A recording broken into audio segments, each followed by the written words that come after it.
This gospel today has always been kind of a curiosity to me, because here's the feeding of the 4,000. When you look in the Gospel of Matthew, which this is from, just a chapter before you have the feeding of the 5,000.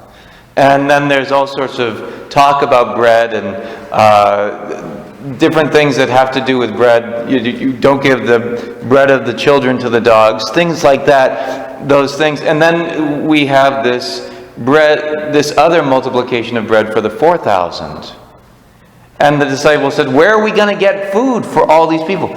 Don't you remember? They just were given, they fed 5,000 with 5 loaves. Now they have 7 loaves. That should be able to feed 7,000. They only have 4,000 there. It should work fine.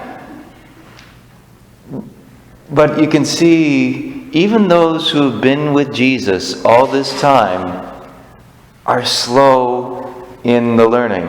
And then just after this scene, there's like 2 verses after this, but then the very next scene is then people saying, okay, if you're doing these things, show us a sign. Hello? What is the sign? Well, we hear it in the first reading as well.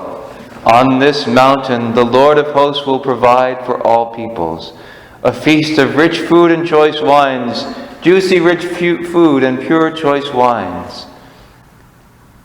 The Lord provides. The Lord provides. Just here we are at the beginning of this Advent season, and the Church places these readings before us to remind us that while we are preparing for the coming of the Lord provides. He takes care of us.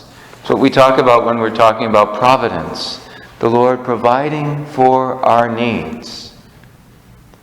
I've talked about this before, but one of my favorite novenas that somebody gave me just a few years ago, or maybe a couple years ago, is the Surrender Novena. Oh Jesus, I surrender myself to you. Take care of everything. And throughout the course of the 9 days, Father Delindo saying that Jesus is saying to us, why are you worried about this? Just say, take care of it, Jesus. Take care of it, Jesus. Because He provides. He does provide for us. And yet we still think we have to be in control and grasp and hold on to everything. Very much like the disciples, we're kind of slow to learn. At least I am. Slowly it gets through this thick head of mine. May we truly trust in the Lord. May we truly trust that He provides for our needs. And that no matter what the trials are in this world, no matter what our particular trials are, we can turn to the Lord and know He's taking care of us. He can take the little bread and fish that we have to offer and multiply it to take care of everything.